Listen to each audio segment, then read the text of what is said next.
기도하겠습니다. 하나님 감사합니다. 하나님이 예배하시고 택하신 귀한 영혼들이 오늘같이 특별한 날 가운데 함께 모였습니다.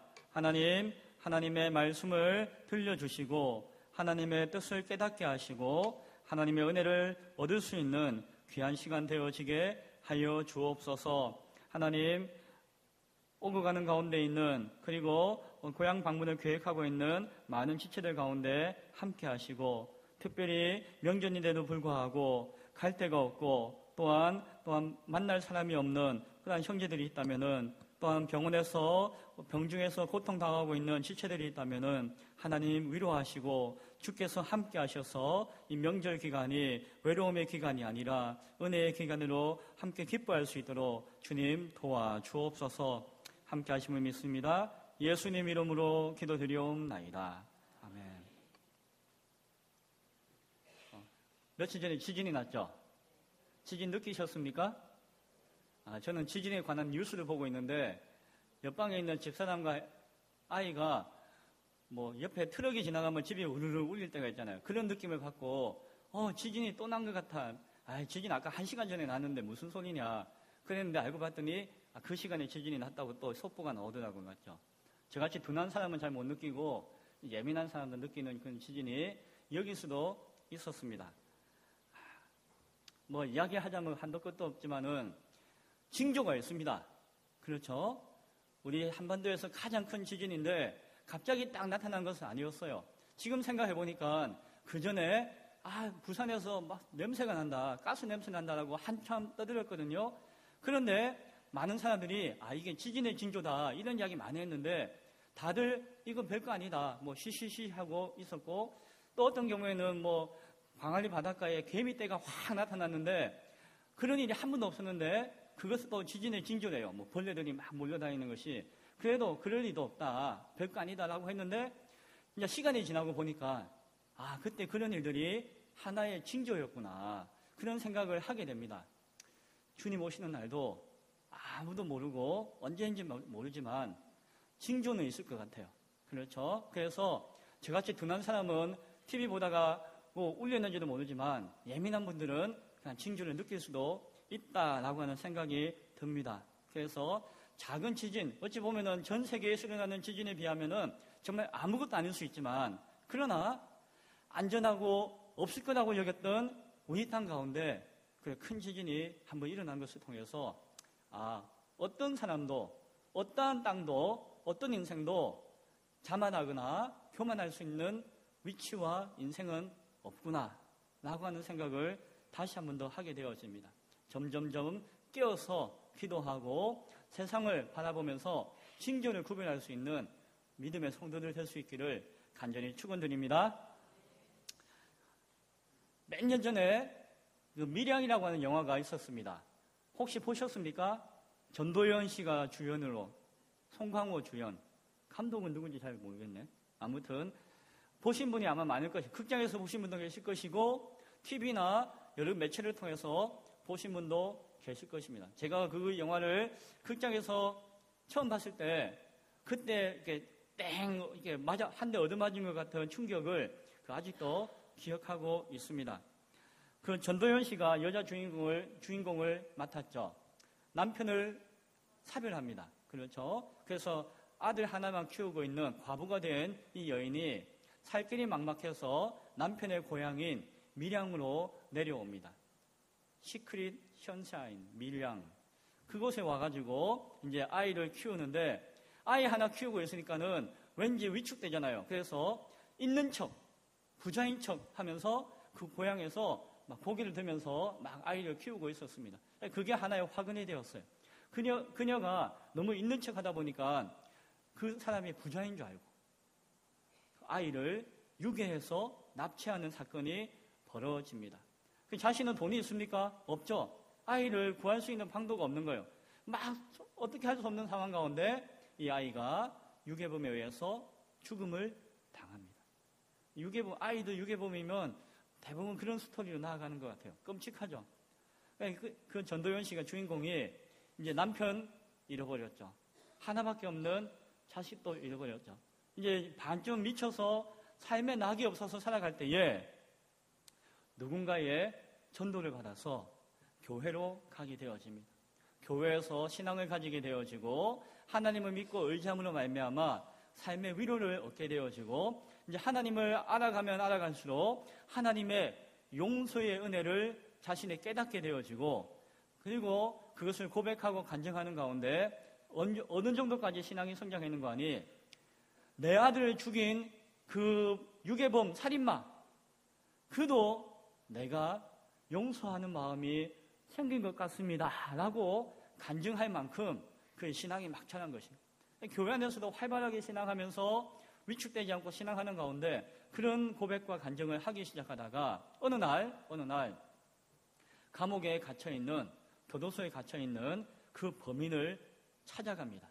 그렇죠. 찾아가서 뭐라고 이야기합니까? 하나님이 나에게 당신을 용서하라는 마음을 주셨는데 내가 이제 당신에게 그 하나님의 은혜, 그 마음을 전해주기 위해서 내가 이거 왔습니다. 형제님, 내가 예수님의 은혜로 그 사랑으로 당신을 용서하고자 합니다. 라고 이렇게 이야기를 하는 것이에요. 여기까지 참 좋아요. 스토리도 좋고 참 좋은 은혜로운데 그런데 그때에 그 살인마 유괴범이 뭐라고 이야기했죠? 자매님, 내가 교도소에 갇혀서 있는 동안에 주님을 만났습니다. 내가 하나님의 은혜를 경험했습니다. 그래서 하나님의 그 용서가 나에게 임하여서 내가 아이를 유괴하고 살인죄를 지은 것까지 하나님이 용서하셨습니다. 내가 자유함을 얻었습니다. 그래서 당신이 뭐 더 이상 나를 용서하고 자시고 간에 내가 이제 용서받았기 때문에 이제 나는 이제 거칠 것이 없습니다. 라는 식으로 이야기를 하는 거예요. 이 전도연 씨가 어떻게 됐겠습니까? 꼭지가 획 돌아버리는 거예요.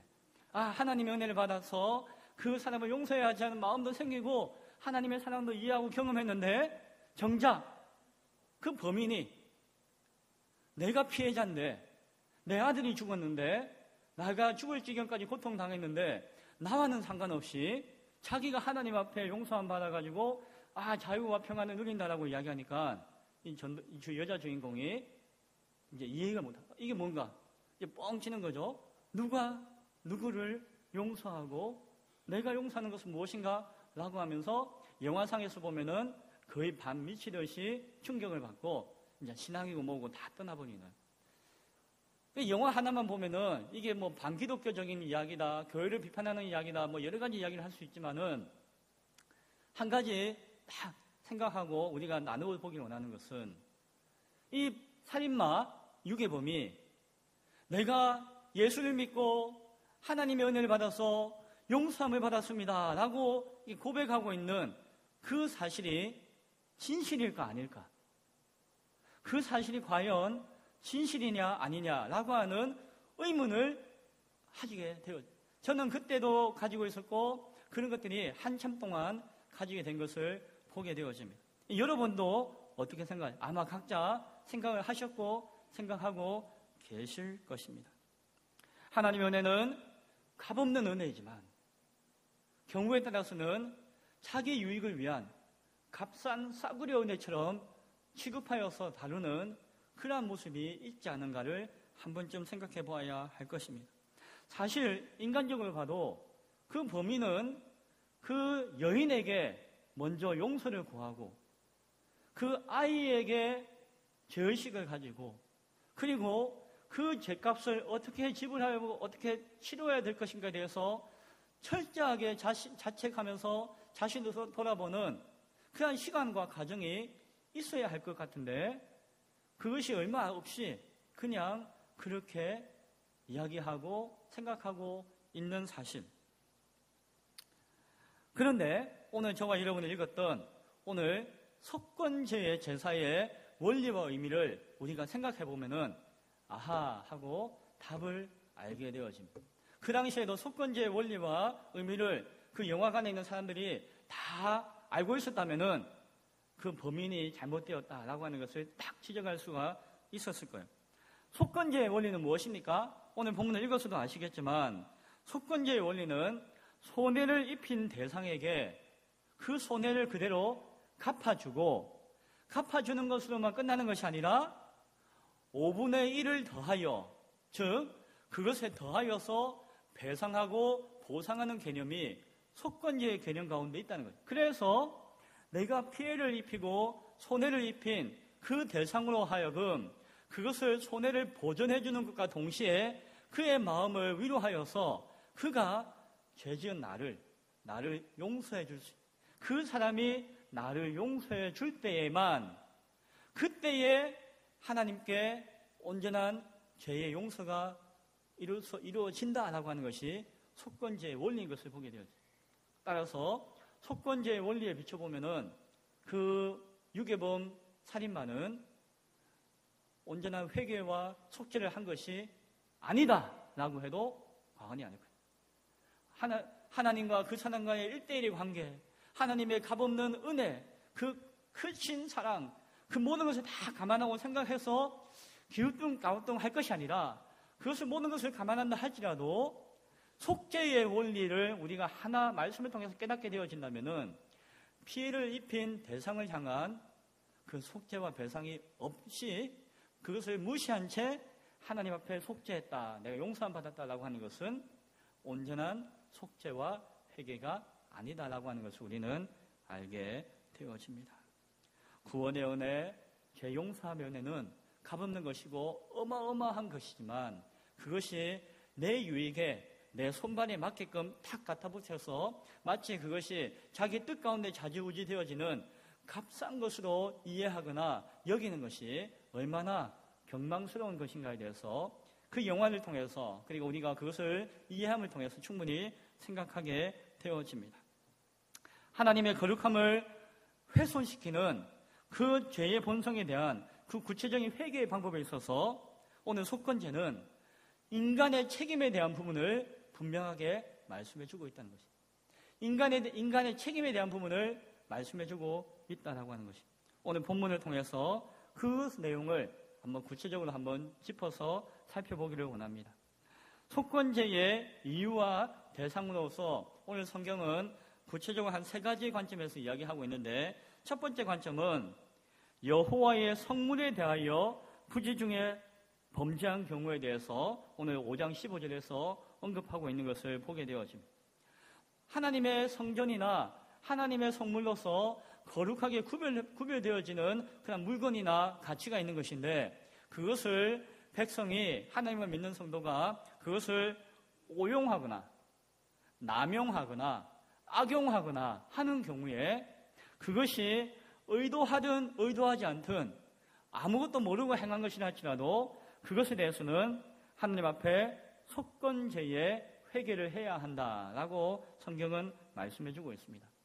이것이 구체적으로 적용되어진 예가 몇 가지가 있는데, 레위기 19장에 보면은 구체적인 예 가운데 이런 예가 있습니다. 하나는 무엇인가 하니, 이제 제사를 드리고 난 다음에 제사의 그 음식이 있잖아요.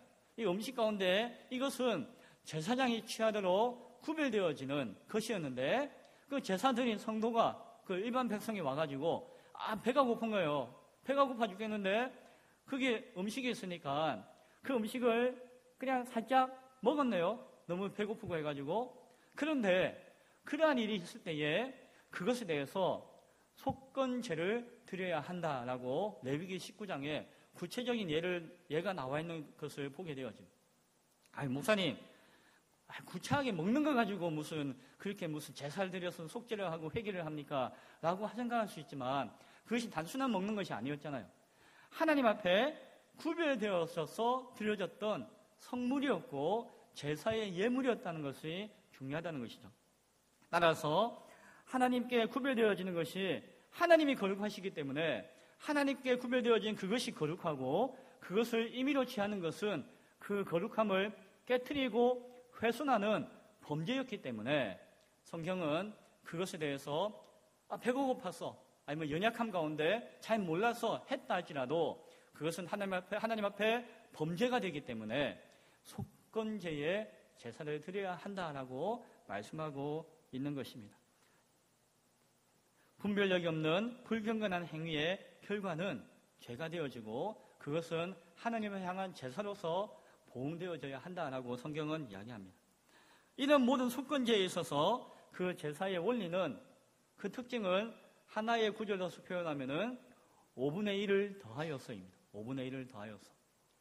같은 속죄의 제사를 할지라도 특별한 물질이나 구별되어지는 성물에 관한, 사람에 관한 것일 때에 그것에 대해서 그것을 갚되 5분의 1을 더함으로 말미암아 그것에 대한 구체적인 인간의 책임을 더할 것을 속건제의 제사는 말씀해주고 있습니다. 그리고 그 대상은 배상하는 것이나 보상하는 것이나 차이가 없다라고 이야기합니다.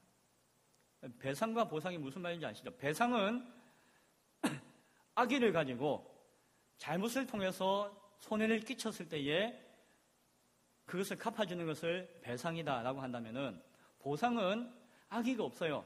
그냥 선한 의도였음에도 불구하고 손해를 끼쳤을 때에 그것을 보상이다라고 구별할 수가 있습니다. 그런데 속건제는 내가 잘못을 했든 잘못이 아니든 일단 상대방에게 손해를 끼쳤다면은 그 손해와 손실에 대한 배상이나 보상을 반드시 최소한 5분의 1을 더하여서 해야 한다라고 오늘 성경이 말씀하고 있는 것입니다. 따라서 속건제는 그것이 불법적이든 합법적이든, 그것이 악의적인 것이든 그것이 부지 중에 행한 것이든 모르고 한 것이든 간에 손해를 끼쳤다면은 그것이 하나님을 향한 것이든 사람을 향한 것이든 그 손해를 갚고 그것에 다하여서 자신의 인간의 책임에 할 바 도리를 다 해야 하는 것이 속건제다라고 하는 것을 이야기합니다. 인간의 책임, 죄 지은 자의 책임을 다 해야 한다는 것. 상대방에 대해서 끝까지 책임을 다하는 그 마음과 자세가 분명히 있어야 한다라고 하는 것입니다. 속건제의 대상으로서 오늘 17절에서 이야기하는 것은 또한 여호와의 계명 중에 하나를 부지 중에 범한 경우라고 이야기합니다. 그런데 이것이 막연히 여호와의 계명 가운데 범했다라고 하면은 속죄의 죄와 구분이 안 돼요. 그렇죠?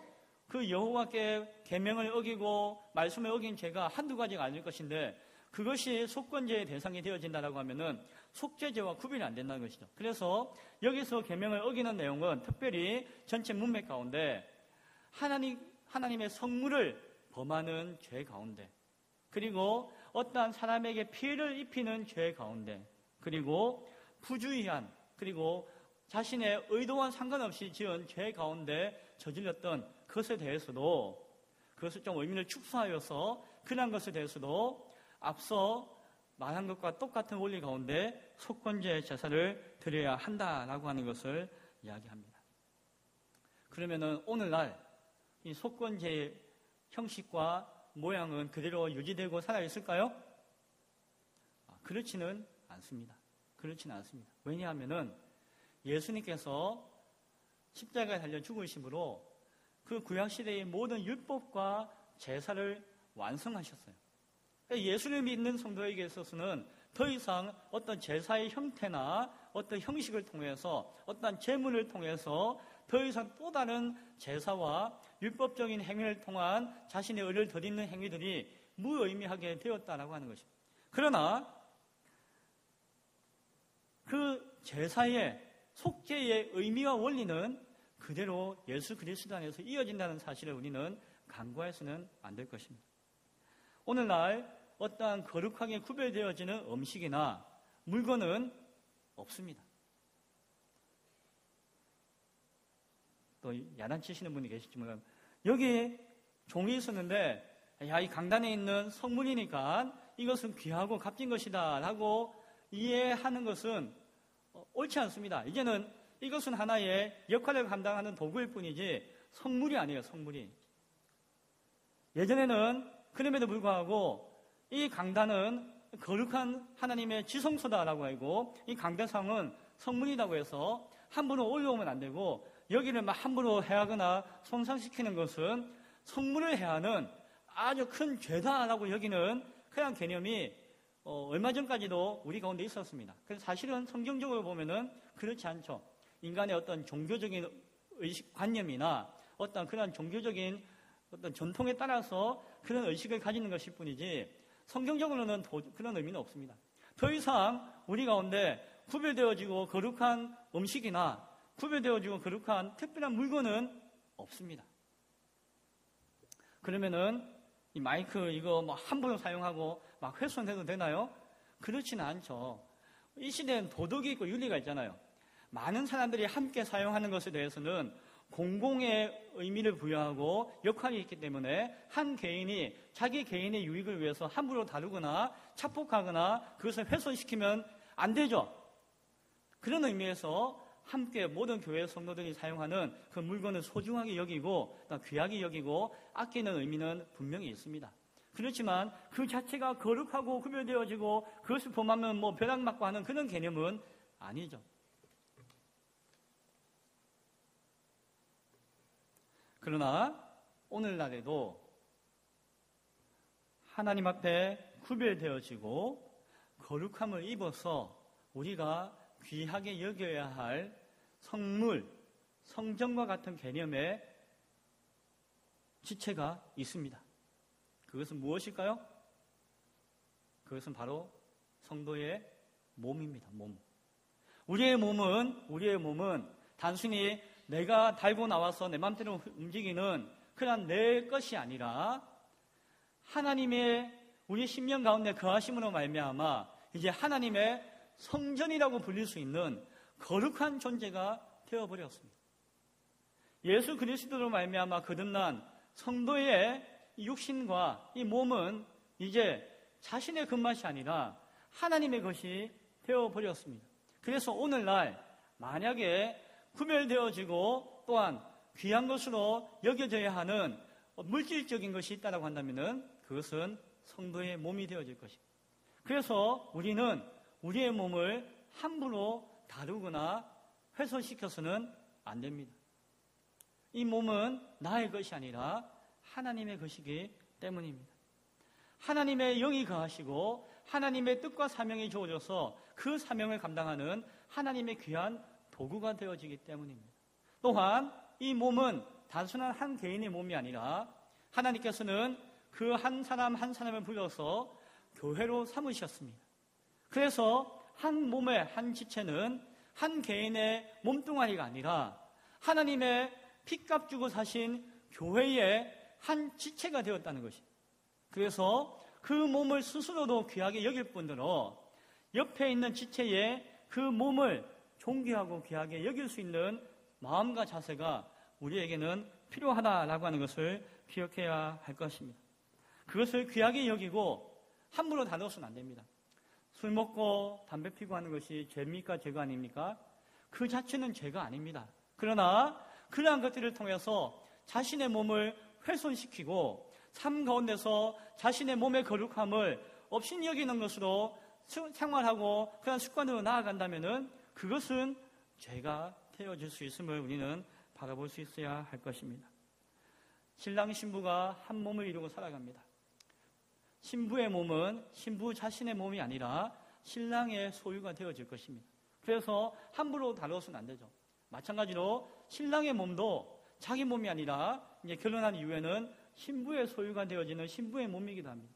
마찬가지로 우리의 신랑 되신 예수 그리스도 앞에 우리 교회는 이 교회의 지체들은 귀하고 값진 몸이 되어지는 줄로 믿습니다. 우리의 몸이 이 땅에서 거룩함을 덧입고 경건으로서 정결케 살아가야 하는 이유가 또한 바로 거기에 있음을 믿으시기 바랍니다. 이제 중요한 속건제의 대상으로서의 의미로서의 중요한 세 번째 내용이 6장에 언급되어지고 있습니다. 한마디로 이야기하면은 하나님 앞에 신실하지 못하기 때문에 일어나는 범죄다라고 이야기하고 있는데 구체적으로는 사람을 향한 몇 가지 구체적인 항목들을 오늘 성경은 말씀해 주고 있습니다. 다른 이웃에게, 형제에게 물질적인 손해나 피해를 입힌 경우에 대해서 구체적으로 열거하고 있습니다. 그런데 이렇게 손해나 피해를 입히는 이유와 원인이 어디에 있다고요? 결국에는 하나님 앞에 성실하지 못하고 신실하지 못하기 때문에 그렇다라고 전제하면서 몇 가지, 한 5가지를 뽑아봤는데 5가지 이야기를 2절부터 5절에서 언급하고 있습니다. 구체적으로 한번 이야기해보면은 첫 번째는 이웃이 맡긴 물건이나 전당물을 속이고 돌려주지 않는 것. 누가 나에게 맡겼는데 맡겼으면 내가 보관하고 있다가 돌려줘야 되는데 그래서 돌려주지 않는다는 것이죠. 그것이 죄다. 두 번째로 이야기하는 것은 남의 것을 몰래 가져오는 것. 일명 도둑질. 남의 허락도 받지 않고 남의 것을 물건을 몰래 살짝 가져오는 것. 몰래 가져오면 도둑질이고 알게 가져오면 강도. 아무튼 가져오는 그냥 그 짓. 세 번째, 남의 것을 직접적이든 간접적이든 그것을 빼앗아서 자신의 것으로 삼는 착취하는 것. 착취. 도둑질과 착취는 조금 의미가 다르겠지만 착취가 어떻게 적용되어질까 생각하는데 쉽게 이야기하면 이럴 수 있을 것 같아요. 어떤 내가 기업가인데 다른 사람에게 일을 시켜서 그 노동력을 통해서 내가 이익을 얻는데 100의 일을 했는데 100의 일을 시키는데 50의 월급만 줄 때에 50의 값만 주면은 그것이 일종의 착취가 되어져요. 정당한 값을 지불하지 않고 그 노동력을 내가 빼앗는다는 거죠. 100을 줘야 되는데 50은 내가 남겨먹는다라고 할 때에 이것이 어떤 착취의 개념이 되어지지 않는가. 네 번째, 남이 잃어버린 것, 남이 떨어뜨린 것이나 이런 거 잃어버린 것을 내가 하고 냉큼 주웠네요. 그런데 그 주운 것을 in my pocket, 그냥 내 주머니에 탁 넣고 모른 채 하는 것. 그 사람에게 찾아주거나 돌려주지 않는 것이 죄다라고 이야기합니다. 아주 구체적이죠. 다섯 번째, 내 것이 아닌데 내 것이라고 이렇게 거짓말로 맹세하는 것. 우리 이제 쉽게 이야기하면 사기치는 겁니다. 사기치는 것. 내게 아닌데 이 땅 내 겁니다. 이 땅 내 건데 내가 그 100만 원짜리 50만 원에 팔겠습니다. 빨리 사세요. 라고 했는데 알고 봤더니 자기의 지분은 50%도 안 되는 것이. 이 사기죠, 사기. 이와 같이 거짓으로서 맹세해서 자신의 것을 파는 것이나 아니면 자신의 것이라고 거짓말하는 것들이 다 죄다. 이런 죄들에 대해서 성경이 구체적으로 이야기하는 이유가 뭘까요? 그리고 또 한 번 반복합니다. 쭉 설명하고 난 다음에 다시 반복해서 6장 4절에서 보면은 훔친 것, 착취한 것, 맡은 것, 이런 물건을 주운 것, 거짓 맹세한 것에 대한 모든 물건들에 대해서 돌려줘야 한다. 그런데 그냥 돌려줘야 한다고요? 5분의 1을 더하여서 돌려주어야 한다라고 성경이 가르칩니다. 왜 이런 구체적인 이야기를 할까요? 그 당시에 하나님을 믿고 섬기는 그 이스라엘 백성들이 하나님의 거룩한 백성이라고 여겼던 그 사람들이 이러한 짓을 하고 있었다는 것입니다. 그러한 일이 많았다는 것입니다.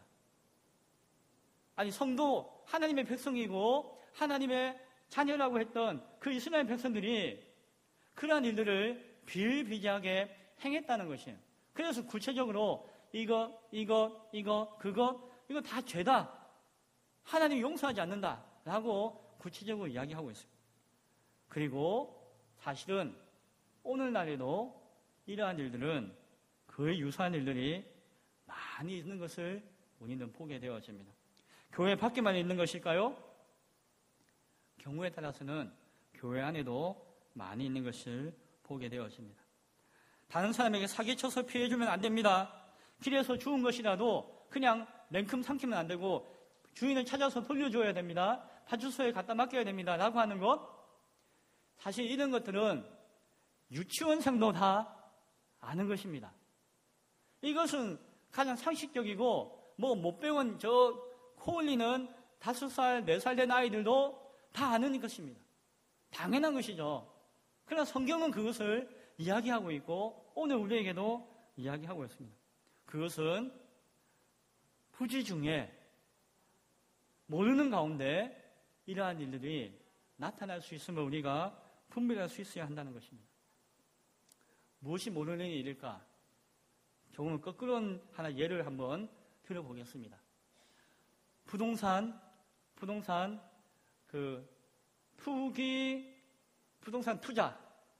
투기든 투자든 어떠한 그러한 행위들이 우리 사회에 엄청나게 많았죠. 교회 다니는 분이든 안 다니는 분이든 엄청나게 많았습니다. 목사님, 그 투기가 아닙니다. 투자입니다. 투자라고 하는 분도 있고, 이거는 온 세상이 다 하는 것이고 그거는 어떤 합법적인 것입니다 라고 이야기하는 분들도 있을 수 있습니다. 당연한 것이고 보편적인 것이고 안 하면 바보인 것일 수도 있습니다. 내가 1억 원을 주고 아파트를 샀는데 시간이 지나니까 이것이 막 2억이 되고 3억이 되고 1억 5천이 되었습니다. 그러면은 5천만 원이 나에게 수익으로, 유익으로 뚝 떨어졌습니다. 그런 유익을 통해서 졸부라는 표현도 하지만 졸부가 되거나 부자가 되거나 그런 경우가 우리 시대에, 우리 사회에는 많습니다. 당연한 것이고 못하는 사람이 바보인 것처럼 생각하는 시대가 사실은 이 시대입니다. 누구 탓할 수가 없습니다. 그러나 한번 곰곰이 생각해 보면은 내가 1억 원 주고 산 아파트가 1억 5천이 되었을 때에 5천만 원의 수익이 남겼는데 이 5천만 원은 어디서 온 것일까요? 하나님이 보고 주셔서 하늘에서 뚝 떨어진 것일까요? 그것을 우리가 몰라서 그렇지 하나하나 알아보고 하나하나 생각해 보면은 그냥 뚝 떨어진 것이 아닙니다. 그 차익이라고 하는 것은 사실은 그 거품이라고 하는 허상일 수도 있지만은 허상이라 할지라도 그 허상을 이루기 위해서 어떤 현상이 나타나는 거 아니 그냥 대놓고 이야기하면은 가난하고 힘없는 그 누군가의 피 같은 잔돈과 푼돈을 다 끌어모은 그 5천만 원이 나에게 뚝 떨어진 것입니다. 부동산이나 한정된 재화를 통해서 이익을 얻는 모든 것들이 그 원리와 그 배경을 가만 살펴보면은 바로 그겁니다. 그래서 그런 어떤 아파트 사서 크게 남기는 일들이 많아지는 사회일수록 빈부격차가 심해집니다. 그것은 많이 남기는 사람은 퍽퍽퍽 남기는데 왠지 몰라. 이유도 몰라요. 알 수도 없어요. 그런데 힘든 사람은 점점 힘들어지고 여기 덕천마을에 잘 사는 사람이 그냥 잘 살면 되는데 나도 모르게 저 멀리 시골로 이사를 가게 되고 더 작은 집으로 이사 가게 되어지고 하는 현상이 나타나깁니다. 현상은 나타나지만 이유와 원리는 잘 생각하지 않아요. 그냥 하나님이 나에게 남겨주시니 감사합니다. 아이고 내가 2억 주고 산 아파트가 3억이 되었네. 아이고 하나님 복 주셔서 감사합니다 라고 생각할 것이 아니라 그 배경에게는 누군가에 대한 나도 모르는 의도하지 않는 누군가에 대한 착취와 누군가 흘린 것에 대한 그것을 줍는 것과 그러한 것들이 일어나고 나타난 결과가 그렇게 있다라고 하는 것입니다. 사실 예를 든다면 한두 가지가 아니겠지만 우리가 피부에 와닿게 예를 든다면 바로 그것입니다. 성경은 무엇이라고 이야기합니까? 부지 중에 이거 모르고 한 것입니다. 온 세상이 다 그런데요. 그거는 내가 의도하지 않은 것입니다 라고 이야기한다 할지라도 한번 곰곰이 생각해 보아라. 그것이 죄가 되어질 수 있다라고 이야기하는 것입니다. 어떻게 해야 됩니까? 내가 얻은 유익이 내가 꿀꺽 삼키고 나를 치부하는 유익을 그치는 것이 아니라 누군가의 피와 땀과 흘리고 잃어버린 것일 수 있다는 사실을 안다면은 그것을 갚아주고자 하는, 그것을 나누어 주고자 하는 그런 마음이 있어야 됩니다. 그리고 더불어서 5분의 1을 더하여서 섬길 수 있는 그러한 마음이, 깨달음이 있어야 한다라고 오늘 속건제의 제사의 원리는 이야기해주고 있는 것입니다. 전혀 아니라고 할 수 있겠습니까? 전혀 우리가 모르는 일이라고 할 수 있겠습니까? 만약 하나 그런 상황 가운데서 깨달으시는 분이 있다면은 그렇게 하시기 바랍니다. 일반적인 사회에 기업이 수익을 얻습니다. 사람의 노동력을 통해서 수익을 얻고 그 물건을 사람들이 팔아주어서 수익을 얻습니다. 이건 상식적으로 생각해도 기업이 규모가 커지고 수익을 얻을 때에는 사실은 그 기업 혼자서 열심히 하거나 혼자 존재해서 이루어지는 것이 결코 아닙니다. 거기에는 일해주는 많은 사람들, 그것을 사서 소비해주는 수많은 사람들이 사실은 그 기업을 도와주었기 때문에 그 유익과 이익이 나서 그 기업에 들어가게 되는 것입니다. 그래서 건전한 상식을 가지고 있는 사람이라면 당연히 기업은 그 유익을 사회에 환원해야 됩니다. 마땅히 해야 되는 것. 이것은 그 수많은 개미와 수많은 사람들이 이게 다 모여가지고 기업에 이렇게 모여진 것이기 때문에 기업 개인의 것이 아니라는 것입니다. 일반적인 상식이 있는 사람이면, 생각이 있는 사람이면 당연히 그렇게 생각해야 된다는 거예요. 그래서 기업의 사회 환원이 거기서 나오는 것입니다.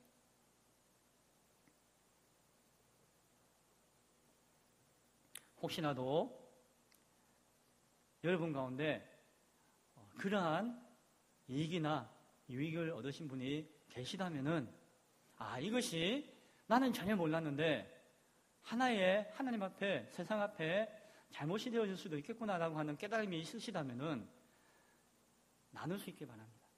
내가 얻은 유익을 나누고 더불어서 5분의 1을 더하여서 나눔으로 말미암아 온전한 속건제의 의미를 그리스도인으로서, 성도로서 드러낼 수 있기를 바랍니다.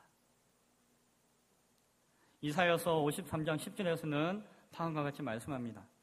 여호와께서 그에게 상함을 받게 하시기를 원하사 질고를 당하게 하셨은즉 그의 영혼을 속건 제물로 드리기에 이르면 그가 씨를 자손을 보게 되며 그의 날은 길 것이요 또 그의 손으로 여호와께서 기뻐하시는 뜻을 성취하리로다. 쉽게 이야기하면 이 말씀은 예수 그리스도의 그 피 흘리심의 그 공로가 하나님 앞에 속건 제사가 되어서 예수 그리스도로 말미암아 하나님의 기뻐하심의 뜻을 온전히 성취케 되었다라고 하는 말씀을 이사야 53장 10절에서 말씀해 주고 있습니다. 예수 그리스도를 믿는 사람이라고 한다면, 예수 그리스도의 사람이라고 한다면은 속건의 제사를 완성하신 예수 그리스도 앞에, 그 은혜 앞에 사는 사람이라고 한다면은 그 속건제의 의미와 그 생각들과 그 개념들을 이해하고 살아갈 수 있기를 간절히 소원합니다. 속건제사는 오늘 두 가지 관점으로 이야기했습니다. 하나는 하나님의 거룩한 성전으로서 자신의 몸과 교회의 거룩함을 지키는 것으로 이해해야 한다라고 하는 것. 몸과 교회를 상하게 하는 것에 대해서 다른 사람에게 해를 끼치고 다른 사람에게 피해를 주는 것에 대해서 회개하고 우리 몸과 교회를 건강하고 바르게 세워나갈 수 있어야 한다는 것을 의미하고 있고 우리에게 말씀해주고 있고, 또 하나는 내가 의도하든 의도하지 않든 나를 모르게 했든 간에 다른 사람의 이익을 훔치거나 착취하거나 맡았거나 이런 것을 주었거나 또한 혹은 사기와 같은 거짓으로 맹세하여 취한 것이 있는지 없는지를 살펴서 그것을 되돌려주고 그것을 나누어주고 거기에다 5분의 1을 더하여서 배상하고 보상으로 함으로 말미암아 하나님이 주신 은혜 앞에 나에게 주신 그 은혜 앞에 은혜를 책임지는, 인간으로서 책임지는 삶의 모습을 가질 수 있는 그런 교훈이 우리 가운데 있을 수 있기를 바랍니다. 속건제의 제사는 어떠한 형식과 예식과 예물을 통해서 드려지는 것이 아니라 이러한 말씀을 통한 우리의 삶과 우리의 의식이 깨어지고 변화되어지고 그리고 온전히 새로워지는 모습을 통해서 드려지는 것인 줄로 믿으시기 바랍니다. 오늘 이 말씀을 통하여서 다시 한 번 더 우리의 삶의 모습을 돌아보며 회개와 회복이 있을 수 있기를 간절히 축원드립니다. 기도하겠습니다.